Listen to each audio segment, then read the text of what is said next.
안녕하세요. 베이커입니다. 2005년 3월 경향신문에는 이런 기사가 뜹니다. 명화 옆에 도둑 전시, 강큰 화가라는 타이틀을 달고요. 여기서 강큰 화가는 누구였을까요? 오늘 소개해드릴 작가는 뱅크시입니다. 이 기사에서 뱅크시는 메트로폴리탄 미술관, 모마, 자연사박물관 등 4곳에 자신의 작품을 몰래 걸어놓았다고 해요. 그 이전에도 루브르와 테이트에서도 도둑 전시를 했던 전력이 있었고요. 그렇게 뱅크시는 짧은 시간에 세계적으로 유명한 작가가 되었고, 또 그의 작품은 소더비나 크리스티 같은 대형 경매에서 고가 낙찰 기록을 세우기도 했어요. 하지만 그는 아직도 우리의 삶과 세계에 대한 관심과 애정이 넘칩니다. 러시아의 우크라이나 침공이 있었던 2022년 우크라이나의 폐허를 찾았어요.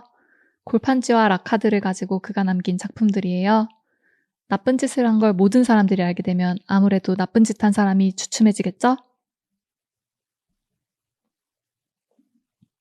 현실은 암울하지만 이를 풍자하는 뱅크시 작품에는 유머와 위트가 있어요. 한국에서도 밥 아저씨로 잘 알려진 밥 로스의 참 쉽죠? 분위기를 뱅크시가 차용했어요. 뱅크시가 주로 사용하는 기법은 스텐실인데요. 아마도 미술 수업 시간에 들어보셨을 거예요.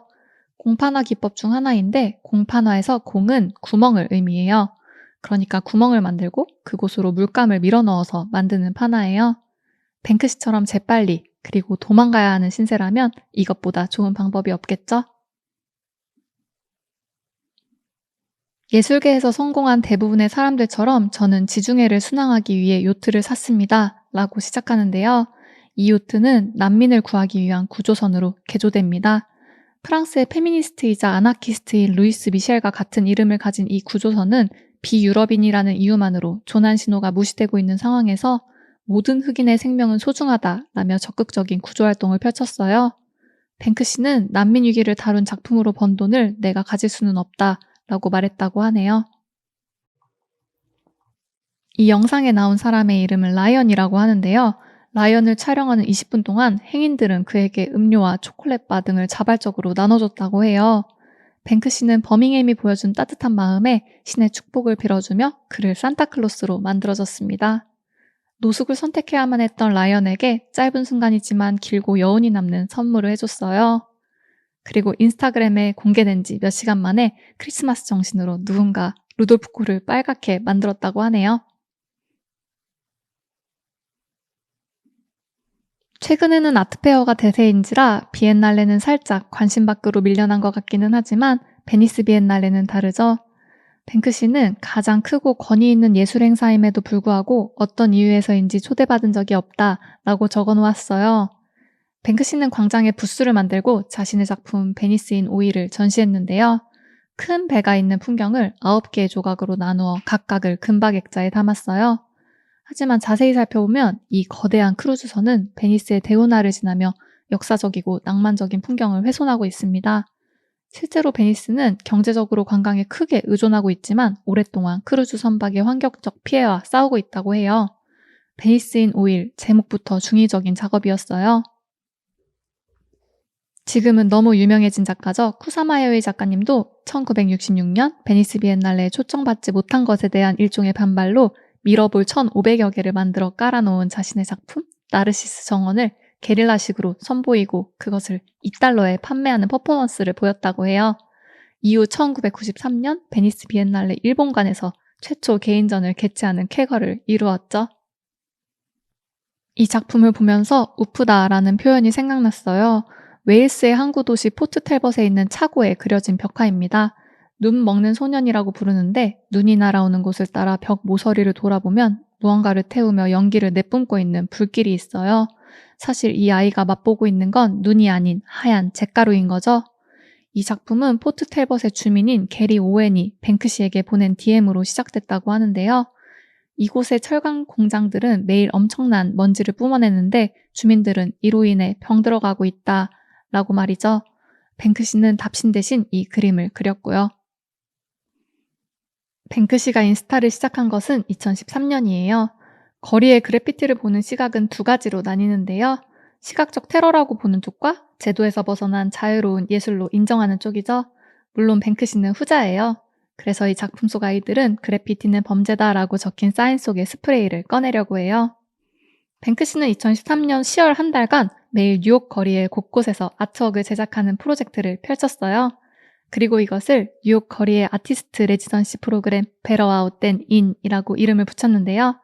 스튜디오 안에서 그린 그림은 결코 밖에서 그린 그림만큼 좋을 수 없다라는 폴 세잔의 인용문을 적어 놓았네요.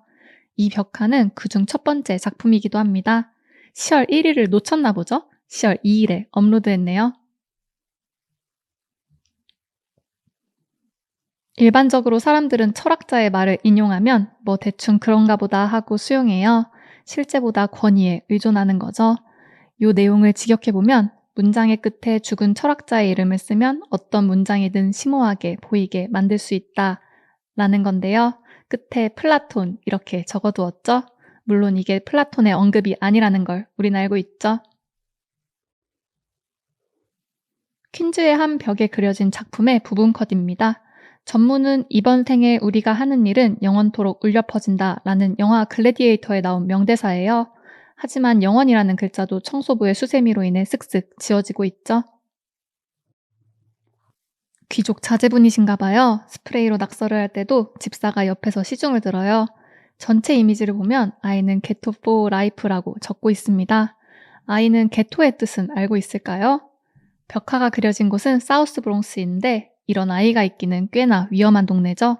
하지만 힙합 문화, 그래피티 문화에서 빠질 수 없는 동네이기도 해요. 이따 나올 바스키아가 그래피티를 했던 동네이기도 하고요. 넷플릭스의 더 겟다운이라는 사우스 브롱스를 배경으로 펼쳐지는 드라마가 있는데요. 보시면 이 동네에 대해 바로 이해하실 거예요. 프로젝트 중간에 뉴욕 경찰에게 잡힌 걸까요? 오늘의 작품은 취소되었다는 포스팅도 있네요. 디즈멀랜드는 2015년 여름 약 한 달간 영국의 서머셋주의 해변 도시에서 한정으로 운영되었던 놀이동산이에요. 음침한이라는 뜻을 가지고 있는 디즈멀과 디즈니랜드를 합쳐 만들어진 디즈멀랜드는 상당히 불쾌할 것 같지만 실제로는 뱅크시의 머릿속 같아서 참신해요. 팀버튼에게 찰리의 초콜릿 공장이 있다면 뱅크시에게는 디즈멀랜드가 있죠. 디즈멀랜드에는 뱅크시뿐만 아니라 제니 홀저, 데미안 어스트 등을 포함한 58명의 아티스트들이 작품도 함께 전시되었다고 하네요. 관련한 영상 링크는 댓글에 남겨둘게요. 영국이 EU와 결별하기로 결정한 이듬해인 2017년에 도버의 낡은 건물에 그려진 벽화입니다. 유럽연합을 상징하는 12개의 별 중 하나를 노동자가 정과 망치로 없애는 장면이에요. 이 망치질로 EU 전체에 금이 쭉쭉 가고 있어요. 뱅크시는 이 작품에 대해 스스로 의미를 가진 듯해요. 이렇게 세부 이미지와 드로잉 스케치까지도 인스타에 업로드해 두었네요. 영국의 브렉시트만큼이나 이 작품도 우여곡절을 겪었죠. 2019년에는 흰색으로 도장되었고 뱅크시는 이 사건에 대해 또다시 이렇게 포스팅을 했어요. 브렉시트 당일에 도버의 작품을 이렇게 바꿀 계획이었는데 페인트 칠을 한 것 같아요. 하지만 괜찮아요. 큰 백기가 더 잘 말해주겠죠? 씁쓸한 포스팅이에요. 런던에서 열린 바스키아 전시 오픈에 맞춰 제작된 그래피티입니다. 바스키아 전시가 열리는 바비카는 보통 그래피티를 지우는데 매우 엄격한 곳이라고 적어놓았는데요. 그래피티 하나 없는 바비칸에서 개최하는 바스키아의 전시회를 놀이공원에 비유하고 있어요. 두 번째 벽화는 바스키아의 작품을 인용한 그래피티로 개와 소년 사이에서 경찰이 철저하게 검문하는 모습을 담고 있어요. 바스키아의 작업에서 종종 등장했던 경찰의 폭력성을 상기시켜주죠. 런던 경찰이 환영하는 바스키아의 초상화라며 이것을 비공식적인 바스키아와의 협업이라는 풍자적인 코멘트를 남기고 있습니다. 맨 첫 게시물에 있던 뉴욕 프로젝트 이후 5년 만에 뉴욕에 등장했어요. 배경에는 엠파이어 스테이트 빌딩의 독특한 실루엣이 우뚝 솟아 있습니다. 뱅크시에게 쥐란 어떤 의미일까요? 뱅크시는 이렇게 말해요. 그들은 허가 없이 존재한다. 미움받고 쫓기고 박해받는다. 그들은 더러움 속에서 조용히 절망하며 살고 있다. 하지만 그들은 온 문명을 무릎 꿇릴 수 있다. 끊임없이 도망다니며 도시를 탐험하는 그래피티 아티스트의 모습일까요? 아니면 어디에나 존재하지만 어디서도 환영받지 못하는 소외되고 차별받아온 다른 이들의 모습일까요? 뉴욕 거리에서 그 쥐가 시간에 쫓기고 있어요. 하지만 시계 속에서 쳇바퀴처럼 제자리를 맴돌 뿐이죠. 20세기 초에는 마르셀 디상이 있었다면 21세기 초에는 이와 필적하는 뱅크시가 있죠. 오늘 뱅크시 1부는 여기까지고요. 뱅크시의 근황은 다음번 2부에서 소개드릴게요. 그럼 지금까지 베이커였습니다.